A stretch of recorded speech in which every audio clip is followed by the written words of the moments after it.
Dominic Hannigan has 4 minutes to make the initial statement. Thank you, Alas Ciancora, and thank you very much for picking my topical issue this afternoon. This isn't the first time that I raised the issue of GPs charging medical card holders for services that I understood they were entitled to for free. Back in July of 2011, I brought to the attention of the House that some GPs were charging medical card holders for blood tests.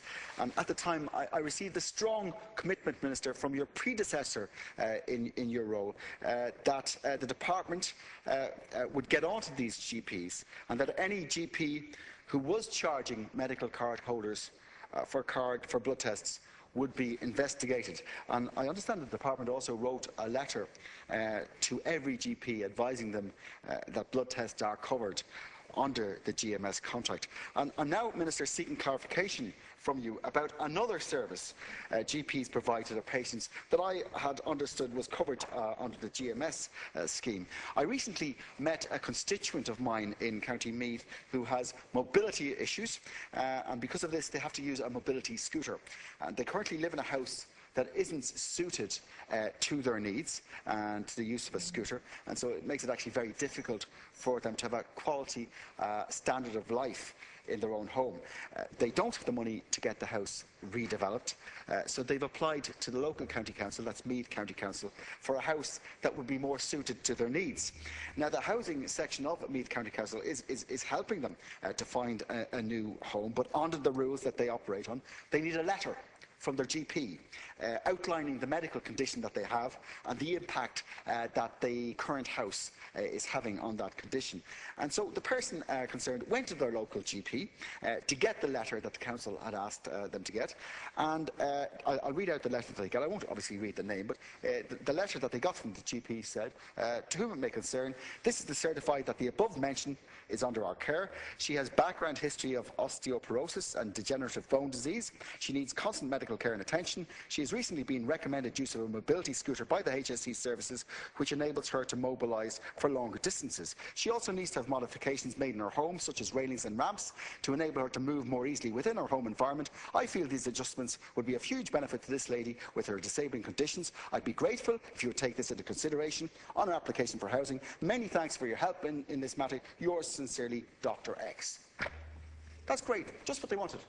But they gave her a bill for €50 for that letter. 9 sentences, Minister. 9 sentences to a woman who is in her 70s, who needs a letter from this, who has got a medical card. I frankly was astonished to hear that. It's not an unusual request to make to a GP to ask them to provide a letter outlining someone's illnesses for a council or for other state body. It's a very routine request. And this lady, as I said, has a medical card. And Minister, this, with all due respect, this is happening under your watch, and I think that it's unacceptable. I think that we need to do something about it. So I'm asking you to clarify, Minister, if there are any circumstances when a GP can charge a medical card holder for any service, and if not, can you advise me as to how this and other people who have been asked to pay an amount for this routine service, how they can make a refund, and also will you make it clear to GPs that this is not acceptable? Thank you. Thank you, Elias Ciancora. I think it might be useful to quote the relevant section of the GMS contract.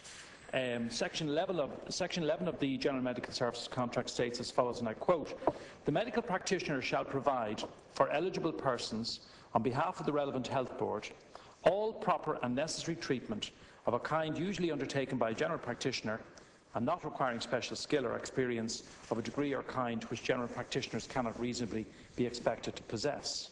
It goes on to say, of relevance to the Deputy's question, and I quote, "The medical practitioner shall furnish to a person whom he has examined and for whom he is obliged to provide services, or in the case of a child to his parent, a certificate in relation to any illness noticed during the examination which is reasonably required by him or by the parent, as the case may be. Such examinations as a doctor may carry out on a patient prior to the issue to him of first and final social welfare certificates are comprehended by the capitation payments under the contract.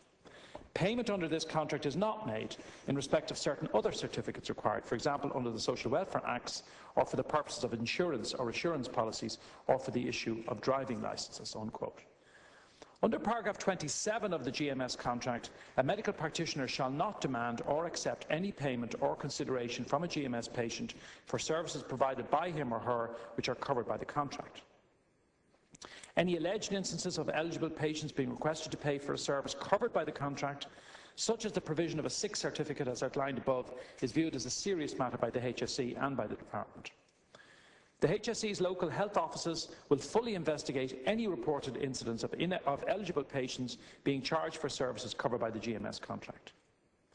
The Deputy may also wish to note that the Department of Social Protection pays fees to medical certifiers, who are mainly general practitioners, for the completion and issue of medical certificates for illness benefit and the completion of medical reports for various social welfare schemes.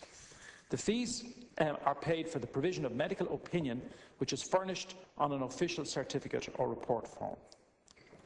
Consultation fees charged by general practitioners to private patients and to GMS patients outside the terms of the GMS contract are a matter of private contract between the clinicians and the patients. While I have no role in relation to such fees, I would expect clinicians to have regard to the overall economic situation in setting such fees.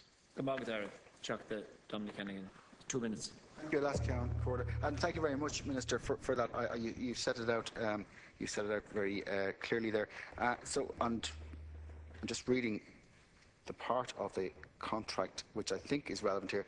The medical practitioner shall furnish to a person services which is reasonably required by him. So I think, does it revolve around what's reasonable and what's not reasonable? And I'm just wondering, in relation to this, it would strike me as it's fairly reasonable to give a letter to somebody who has got osteoporosis and a degenerative bone disease and who is eligible under the contract for that. So it would seem to me that in this case we have a clear case of the GP acting outside the contract, and can I expect that action will be taken by the department to ensure that the GP is, if I furnish separately the name of the GP, that they will be spoken to by the department? Minister, final. I can't comment specifically on any individual case, other than to assure the Deputy that there are certain types of letters and certificates which are comprehended by the contract and for which fees should not be sought or charged. In relation to the particular instance that the Deputy outlines, and I think he's right when he focuses on the particular section of the contract which uses the term where an examination is reasonably required by him in relation to the certificate or the letter that he refers to.